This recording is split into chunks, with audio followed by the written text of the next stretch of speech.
Анар ауылда дүниеге келген тәрбиелі әрі ақылды қыз еді.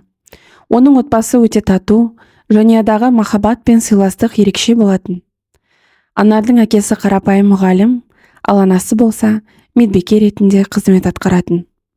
Екеуі де балаларының бақытты болуын ғана армандады.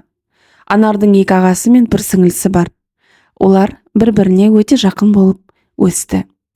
Анардың бет-әлпеті өте көркем, шашы ұзын, қара, көзі мөлдір, күлімдеген жүзі кез келген адамның назарын өзіне аударатын.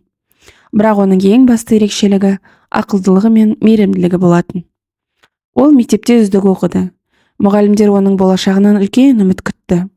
Анардың армандары көп еді. Ол үлкен қалаға барып, жақсы білім алғысы келетін.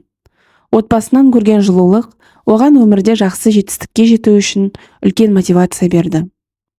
16 жасында Анар мектептегі мерекелік кеште Әділ есімді жігітпен танысты.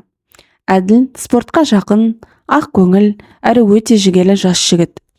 Екеуі тез тіл табысып, достық қарым-қатынас орнатты. Алайда бұл достық көп ұзамай махаббатқа ұласты. Олар күн сайын кездесіп, болашақ туралы армандармен бөлісетін. Әділ Анарға ерекше қамқорлық танытып, оның болашағын ойлайтын. Бірақ өкінішке орай, олардың махаббаты ұзаққа созылмады. Бір жылдық қарым-қатынастан кейін Әділ отбасылық жағдайларына байланысты басқа қалаға көшіп кетті. Екеуі қоштасуға мәжбүр болды. Бұл Анар үшін соққы болғанымен, ол өзін тез қолға жинап алып, өміріне жаңа мақсаттар қойды. Мектепті үздік аяқтағаннан кейін Анар үлкен қалаға қоныс аударып, экономист мамандығы бойынша жоғары оқу орнына түсті. Ол білім алуға бар күшін салды. Жоғары оқу орнын аяқтағаннан кейін жұмысқа тұрып, өз кәсібін ашты. Көп жылдар бойы ол адал еңбекпен және талпыныспен табысты бизнесменге айналды. Анар өзі сәнді киімдер киіп, ірі іс шараларға қатысып, қоғамда беделді адамға айналды. Бірақ оның жеке өмірі бос еді. Оның жігіті де, күйеуі де болмады. Арадан 20 жыл өтті. Бір күні Анар бизнес-семинарда Әділді кездестірді. Ол оны бірден таныды. Әділ де оны көріп, жылы жымиыспен амандасты. Екеуі әңгімелесе бастады. Әділ осы жылдар ішінде үйленіп, 4 баланың әкесі болғанын айтты. Анар оны құттықтағанымен жүрегінде белгісіз бір мұң пайда болды. Екеуі кездесуді жиілетті. Олар бірге бұрынғы өмірін еске алып, көңілдері жақындай түсті.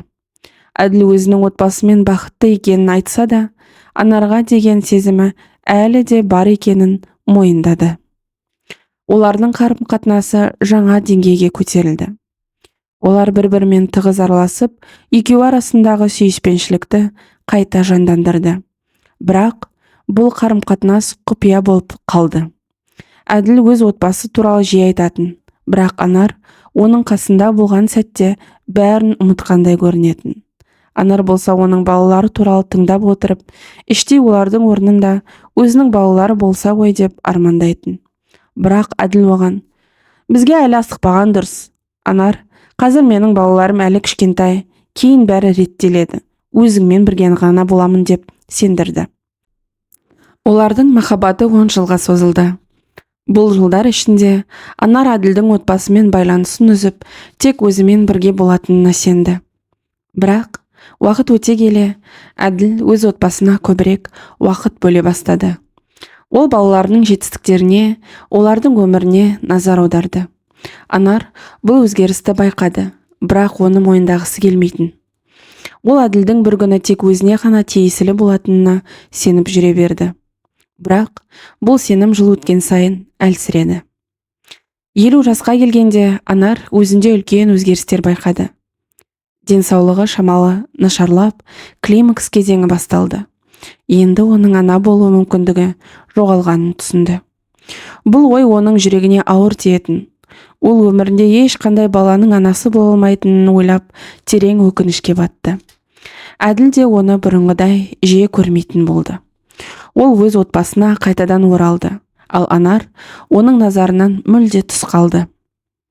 Анар бір күні Әділден хабарлама алды. онда әділ қарым-қатынасты тоқтату керектігін жазған. Ол өзінің отбасының бірлігі үшін осылай жасау керектігін түсіндірді. Анар бұл сөздерді оқып отырып көз жасына ерік берді. Ол өзін тастанды сезінді. Мен не үшін өз өмірімді осылай өткіздім? Не үшін сүйіспеншілікпен отбасын құрбан еттім? Деп өзін қайта-қайта іштей жейтін. Анар өзінің өміріне шынайы көзбен қарады. Ол өткен жылдардағы шешімдерін еске алды. Әділге деген махаббатты оның өміріндегі ең үлкен қателіктердің бірі екенін түсінді. Ол өзін ешқашан кешіре алмайтындай сезінді.